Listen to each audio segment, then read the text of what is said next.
Hi, good evening everybody, and welcome to the daily Rambam Shir, 3 chapters per day. We have just recently read last week the parasha of Pinchos, and it is interesting that throughout the entire Torah, out of the 53 sections, parashiyos, there is only 5 of them named after personal people. So there is one of them in Bereshis, one of them in Shmois, none in Vayikro, none in Dvorim, and 3 of them are Bamidbar, quite close to each other. So I heard a beautiful vote. How come Parshas Pinchos, which is a personal name after a personal person, is right after Parshas Bolok, which is also a name of a person? In order to display 2 types of people. Some people are very good in delegating, and some people, whatever they can do themselves, they will do it themselves. Bolok, he was a big anti-Semite, and he was delegating all the work to Bilam. Thank God it didn't work out. Pinchos, he was a very devoted person, and he didn't delegate it to others. He did it on his own, which brings in mind a famous Jewish saying, Gesund sollen sein die eigene Hand. Healthy would be your own hands, and whatever you can do yourself, best do it yourself and don't delegate to others. So while we are covering the section of getting of divorce, so the today's first chapter covers when a person delegates to a shliach. He appoints a shliach to do the actual divorce for him. Now, given the fact that a get is a document, a legal document, and like any legal document, there is witnesses who are signing, and there is always a suspicion if there is a way to authenticate the identity of the witnesses, that they are real, that the document was not forged. So given the fact that there is always such a possibility, but sometimes there is a solution to go and find the original witnesses who signing on the document, or at least other people who are familiar with those witnesses or with the signature. In Lashon Kodesh, in Hebrew, it's called Metzuin Lekaimui. If there is a way, there is an access, there is a possibility to authenticate, to certify, and legalize the document. So generally in Israel, the rule is, due to the specialization and the fact that there is very common to find ways to authenticate the document, so therefore when a shliach delivers the get, for that reason he doesn't need to add any special declarations. For that reason, as long as she possesses the get, she can go ahead and get married with it. However, if suddenly her husband comes in Israel and claims that the document, the divorce document, the get you hold is forged, is not real, his protest will be taken seriously, and the burden of proof will be upon her. And until that point, I will annul, I will not take seriously the get. And further, even if she got married with a new husband, she gotta go out, and even the child will be considered to be a mamzer until she will be able to prove that the get is a real get. But until that point, the claim of the husband that he screams that the get is forged will be taken seriously. This is in Israel.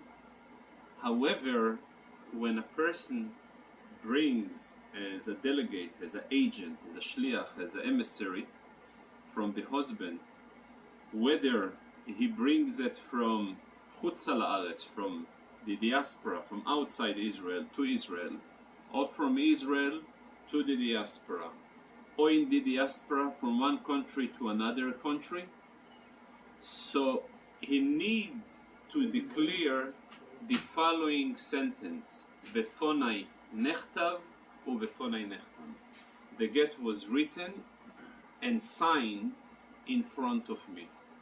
So he, the shliach, when he testified this and declares this statement, this is the temporary authentication to such an extent that even if the husband will come and scream later that this get is forged, I won't take seriously his claim, and the burden of proof will be upon him, as long he will be able to provide a proof. And a proof, the only acceptable proof, is two kosher witnesses who are testifying that the get is indeed forged. Then he will be able to cancel and to retroactively cancel the get. But until that point, the get will be perfectly fine. So in other words, when such a statement is being attached by the shliach who delivers the get, it gives such a strengthening to the get, blocks any possibility of an appeal by the husband against the get. For that reason comes out another interesting halacha. Generally, in the world of halacha, there is 5 ladies that the presumption that they hate each other. And the list of the 5 ladies are basically a mother-in-law, a sister-in-law, a tzor. Tzor in Hebrew, when 2 wives are married to the same husband, so the relationship between one wife to the other, it's called a tzor. Tzor, literally speaking in Hebrew, is a pain, because each and every one is the pain of the other one. And there is also the wife of her brother-in-law as well, which is also a form of a sister-in-law.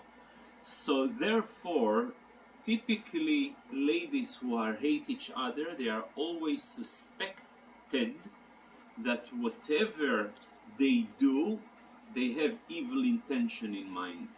So for that reason, when a lady in Israel that falls in the category of those 5 ladies who hate each other, she comes and brings in a get in Israel, I'm not letting them to deliver the get. The reason, because her intention is to give her the get, let her get married, and later claim that the get is forged, and in the meantime she will have to divorce her new husband, and the children, if there is anyone from the new husband, will turn to mamzerim. So given to this suspicion, in Israel I'm not allowing them to deliver a get.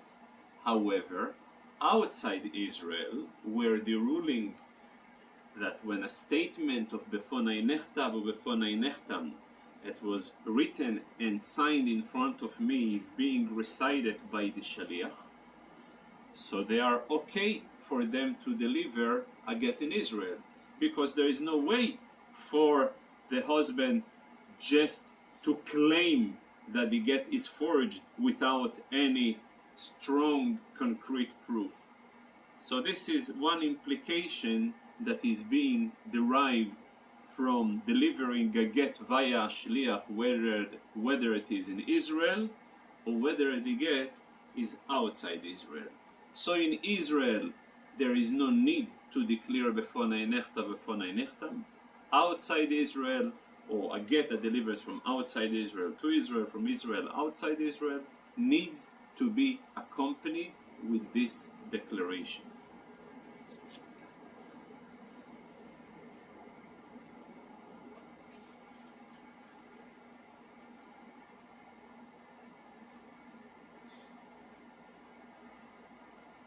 If the shaliach went by the mission of the husband and he delivered the get to the lady and he forgot to tell her befonai nechtav u befonai nechtam, the ruling is that he should take back the get from the lady and re-deliver to her again with the right statement. That's how important it is. For that reason, a blind person cannot be as a shliach to deliver a get, since he is not able to say in front of me it was written or it was signed. By the way, it is important to note, when a person says it was written in front of me, not necessarily he needs to be witnessing the entire get, but even only the intention to write the get will also going to be sufficient enough. Even if he saw the beginning of the get, even he just heard the sound of the pen scratching the parchment when they beginning to write the get, will also going to be fine for him to attest that the get was indeed written and signed, as long as he sees the signature, because the signature is the finalization of the document and the assumption that obviously they have signed on the same document that was involved in that particular event.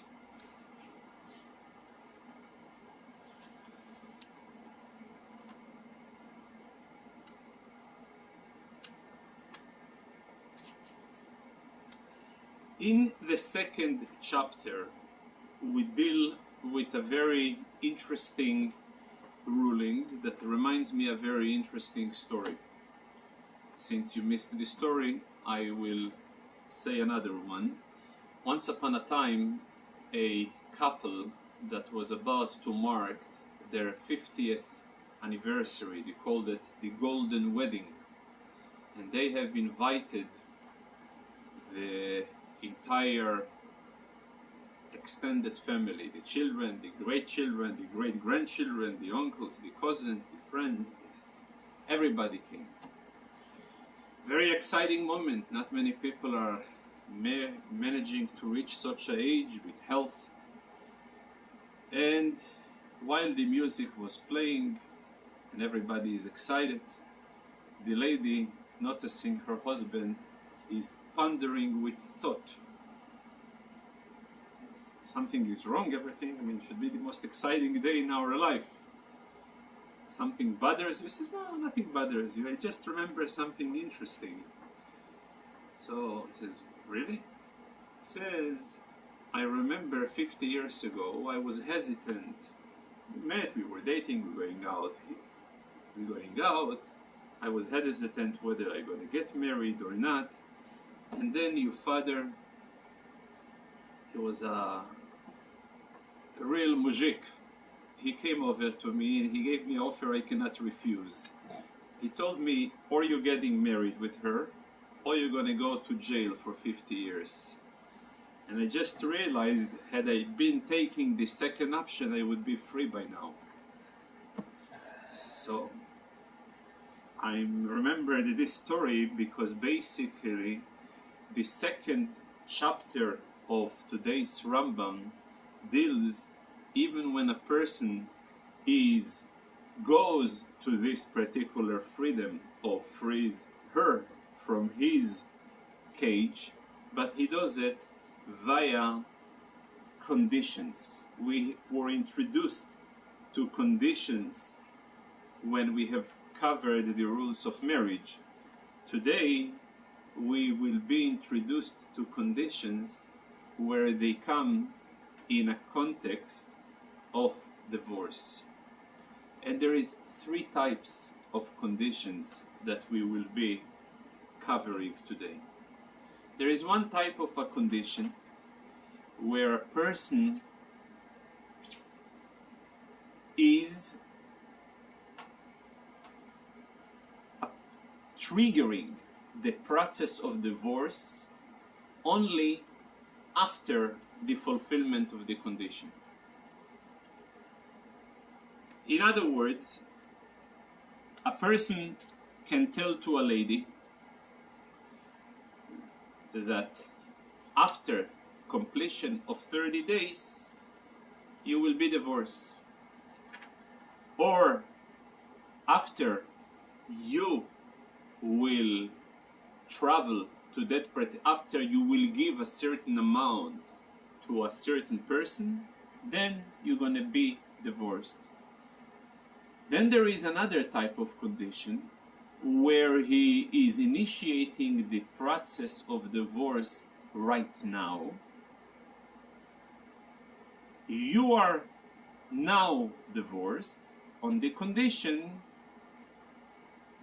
that a transfer of cash will be taking place within 30 days to someone. The difference is whether at the meantime she can go ahead and marry with another person. This is difference number one. And then there is a different number two, whether it is necessary for the actual document, the divorce document, the get, to be around in a good condition, but not condition, I mean in a good standing at the date when the divorce is taking place. I'll give you an example.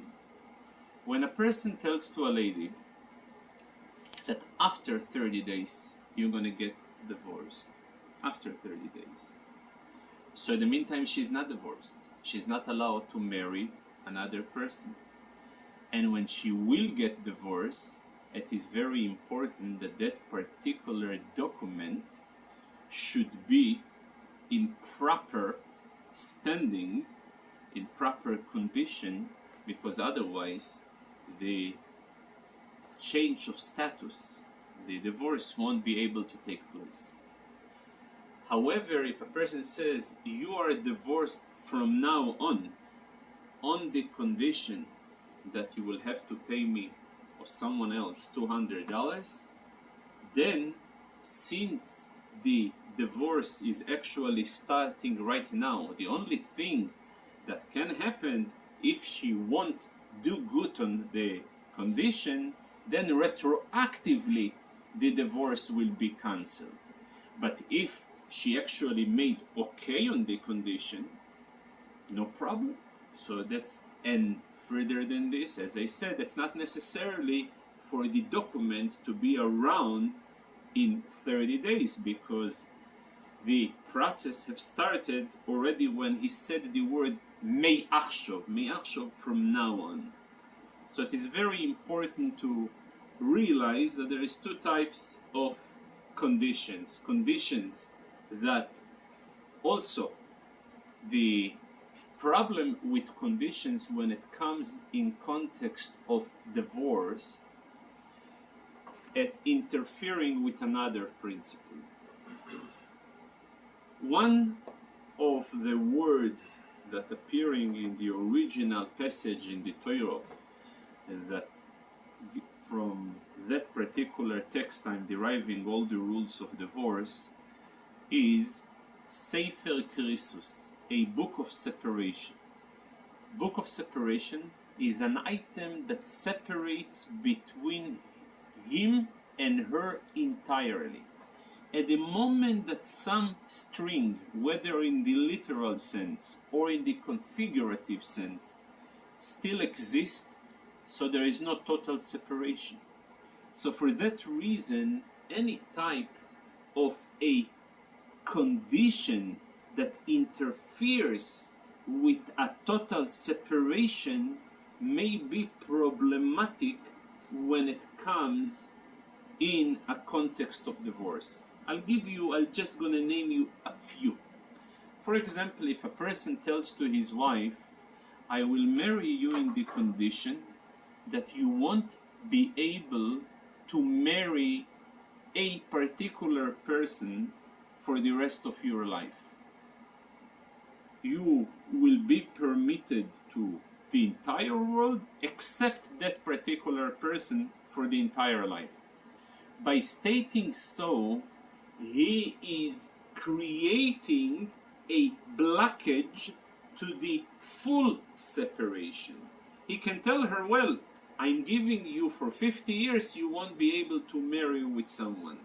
So it's true, it gives some restriction, but it leaves, at least on a theoretical level, room for a full separation at the time when the condition will be completed. So it is very important to make, I'll give you an example. If a person also tells to his wife, I'm divorcing you in the condition that you won't be able to eat a particular food for the rest of your life. This also a interference that won't be able to let the process of divorce to trigger, because again, there is something that blocks the total separation. It's okay for him to give a certain amount of time. Then there is another issue, and this is mostly being dealt in the 3rd chapter, and this is a clash between another principle. There is a principle that a get cannot trigger after the death of a person, which means a person can divorce his wife only while he is alive. After death, there is no way to divorce a lady. Ein get le'achar miso. But many times, a person, he feels that he is about to expire, and he knows that if he will die and they happen to be childless, and his death, she will be tied to his brother to be meyabem. Meyabem is a process to marry her or give her a chalitze, but there is no way he will do either, and that way she won't be able to marry to nobody. So a person will be interested to leave his wife in a status of a divorcee after his death than in a status of a widow. So on one hand, while he is alive, he wants to live with her.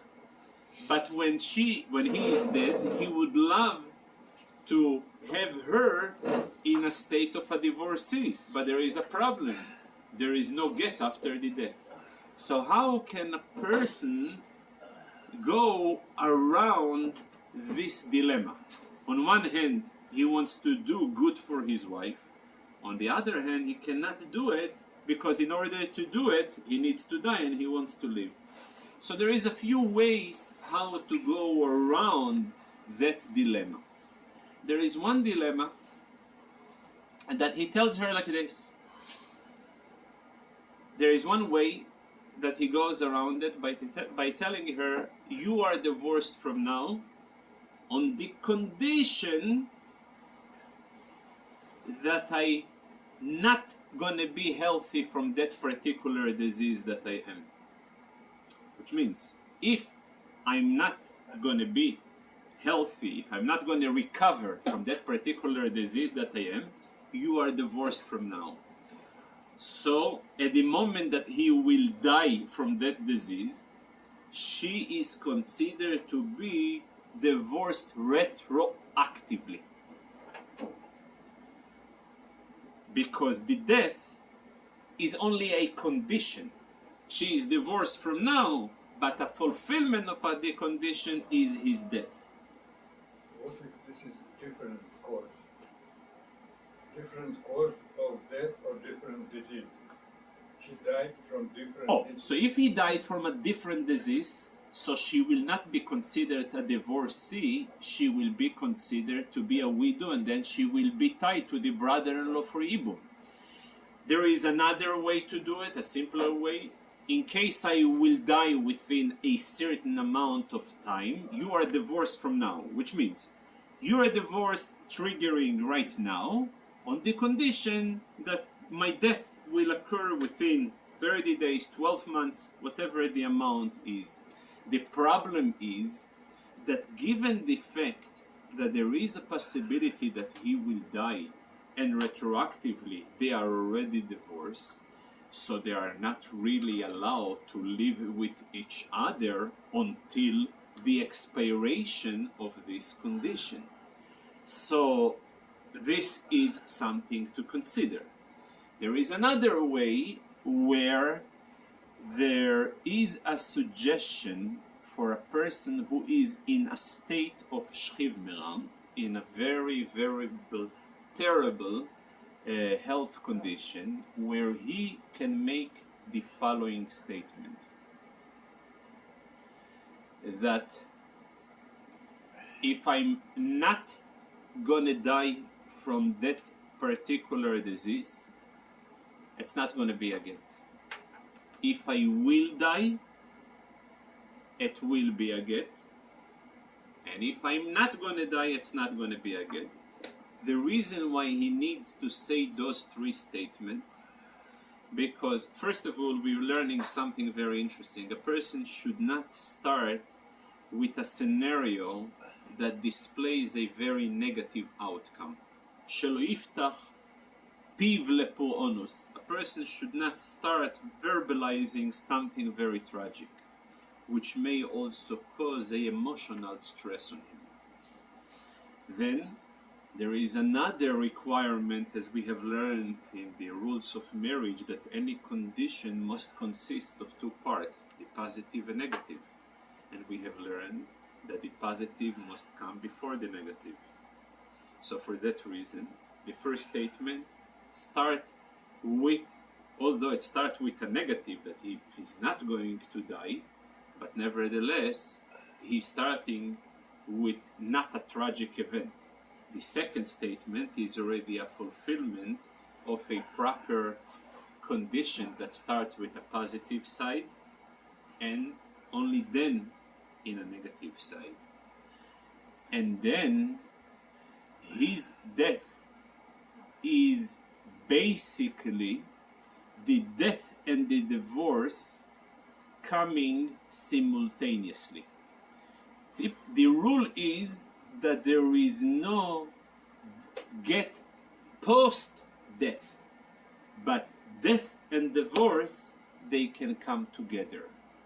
So his condition is that at the moment that he will die, the death and the divorce would appear simultaneously, and this is the only way that is suggested for a person to make the condition that will trigger a perfect divorce after his death, in order that his wife not going to be tied to the yobam, to her brother-in-law, to be married, because he may reject, may be far. And there is another interesting ruling as well. In a context of financials, where an individual is also in a terrible health state and he feels that he's about to expire, and he is defined halachically as a shchiv mera. Shchiv mera is a person who is just about to. The ruling is that I'm very lax in the legal requirement that typically I will demand in any type of transaction. In any type of transaction where I'm transferring asset from myself to another party, it's always necessary to have proper witnesses, to have proper documents, to have a proper legal act that will trigger the kinyon. However, when it comes to a shchiv mera, דברי שכיב מרע ככסובים וכמסורים. Words of this individual are legally binding as would be binding any proper, fully backed legal transaction. Because the sensitivity, because if I will demand very stiff requirement, this itself may cause added stress on him, which will speed up his death. So for that reason, I'm very careful.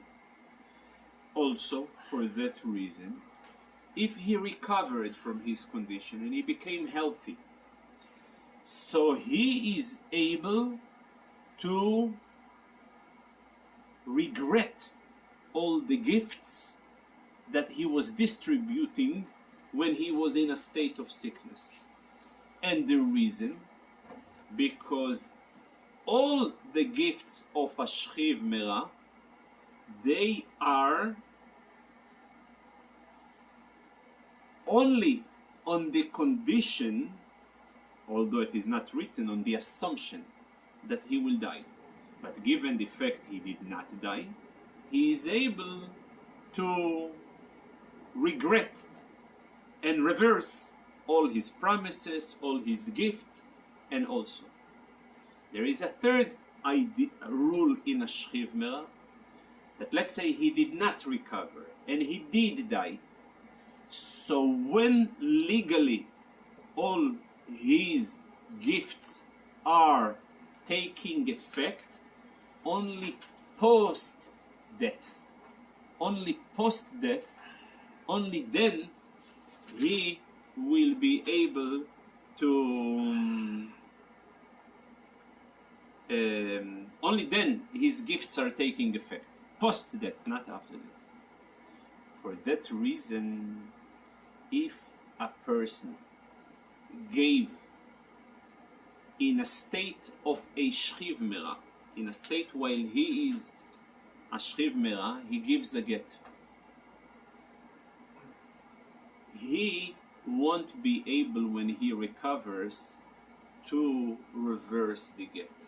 For what reason? Because if I will apply the same ruling that I am applying to gifts, I will apply to the get, people will be confused and will say, hey, if I am applying his ability to regret about the get exactly as I'm applying to gifts, so maybe his get as well going to be triggering and taking effect only post-death. And this is a total understanding which is in total contradiction of a definition of a get. As we said, that get by definition cannot take effect after death. Get by definition must be before post-death. Can be at death, but not post-death. So for that reason, as we have learned, that a shchiv mera who dies, who before died, gave a get, the get is taking binding and he cannot reverse it. We have learned also a very interesting halacha today. If a person delivers a golden get, he writes the get on a piece of gold, engraved, and he delivers this piece of gold to his wife, and he says, this piece of gold will have a dual function. Today we're working on a multifunctional devices. He has an obligation to pay her ketubah on one hand. On the other hand, he has right now in the process of divorce. So he is using that golden piece that it will serve dual function. The value, since it's gold, that's worth as equal or even more than the ketubah he promised. And on the other hand, it can be also served as a document. Can he do it? And the answer, yes. Because though seemingly it is a pre-existing commitment, but nevertheless, he is actually giving to her a document as well. And we have learned before that a document doesn't require any value, as we have learned yesterday, that even if he wrote the get on a isur hano, on a forbidden item to benefit, it's still gonna be okay, since mitzvah is lav lehenu is nitnu. We have learned even a very interesting halacha, that if a person delivers a get on a piece of paper to the lady, and he tells her, the paper is mine, but I'm giving you, the paper is mine, the get is not a get, given the fact the Torah tells him venosan beyodo, he needs to give it to her. If he declares pre-giving it to her that this is mine, he's not really giving to her, there is no dover koiras. However, he can give it to her on the condition that you will return it to me. So while it was delivered to her, it was hers, and for that reason the get will be a get. Just a question about the golden get. Correct. If she sells it or turns it into money, is the get nullified? After the get was given, she can tear it, as long as we have said before that Eidei Mesiro Karte, when witnesses were present at the time of the delivery, so that's all, the get is a get. In fact, today, most of the practices that after the get was already given to her, which is, it's not an item that is being filed and kept, you know, it's Souvenir. yeah. I guess we should be Yeah. So that's of course there is many more halachos over here. However, I tried just to zoom in on a few halachos, on a few principles, and thank you very much. Shkoyach.